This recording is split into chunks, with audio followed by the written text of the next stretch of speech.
The bulk of the rain has disappeared off our radar scope tonight, although we're still picking up a couple of showers down over southeastern Indiana. Those are in a weakening trend here, as we've seen over the past couple of hours, as they continue to slide eastward. But back to the west, there have been a couple of spotty showers developed just to the east and southeast of Indianapolis and down to the west of Columbus, Indiana. But anything overnight will be very isolated. I don't think we're going to see much in the way of coverage, but that chance of rain definitely returning to the area tomorrow as a warm front makes its way up across the state. As far as the rainfall totals go today, we had some thunder rumbling around this morning for the morning drive and picked up about 4/10 of an inch of rain today in Tipp City. Some of the heavier amounts at Beaver Creek. Jim Robbins there 6/10 of an inch, and 6/10 of an inch reported by Jim Shank over in Eaton. But a little bit of rain today, and we're going to have that chance of rain more or less continue into the weekend. Right now we have partly cloudy skies, some clearing though coming in from the west. We're down to 68 with a west-southwest wind at 6 miles an hour. Relative humidity tonight 84%. Our weather checkers, some areas have slipped well off into the 60s tonight. Most areas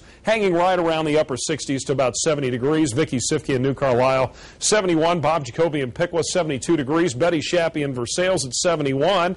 Don in Sydney's dropped down to 70, but you can see some of the 60s to the west. David Wessler in New Paris at 65 degrees.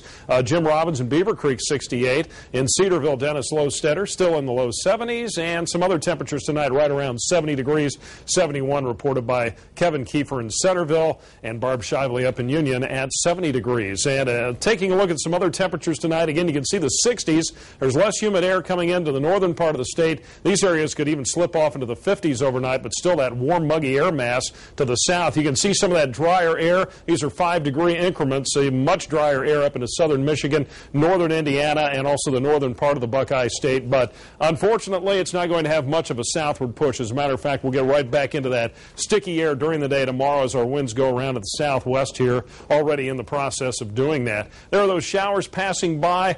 This is our dew point boundary, which is more or less going to just ride across the area tonight, and then if anything start to lift back northward as a warm front as we head through the day tomorrow. So our future track forecast tonight, again, that frontal boundary hanging around over us, pulling northward during the day on Friday. Again tomorrow afternoon, especially later tomorrow afternoon, tomorrow evening. We can't rule out a passing shower or thunderstorm, but then rain becomes a little more likely again on Saturday as our next front drops in from the northwest, and that'll bring us a pretty good chance of some scattered showers and thunderstorms on Saturday, especially later in the day. And we could see some of that rain linger into early Sunday, but I think after that, a bit of a cooling trend going into early next week. Also tonight, some patchy areas of fog will be possible as we see at least some partial clearing over the region. Overnight lows dropping into the low 60s. Tomorrow, partly sunny, warm day. Again, humid in the afternoon up to 84, and that slight chance of a late afternoon or evening shower or thunderstorm. There's your hour-by-hour forecast. 75 at 10 o'clock,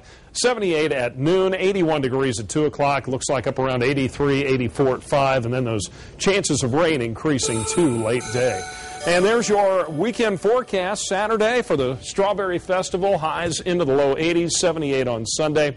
Again, some scattered showers and thunderstorms. Monday looking pretty nice, getting back to a cooling trend with overnight lows dropping into the 50s. So that should put us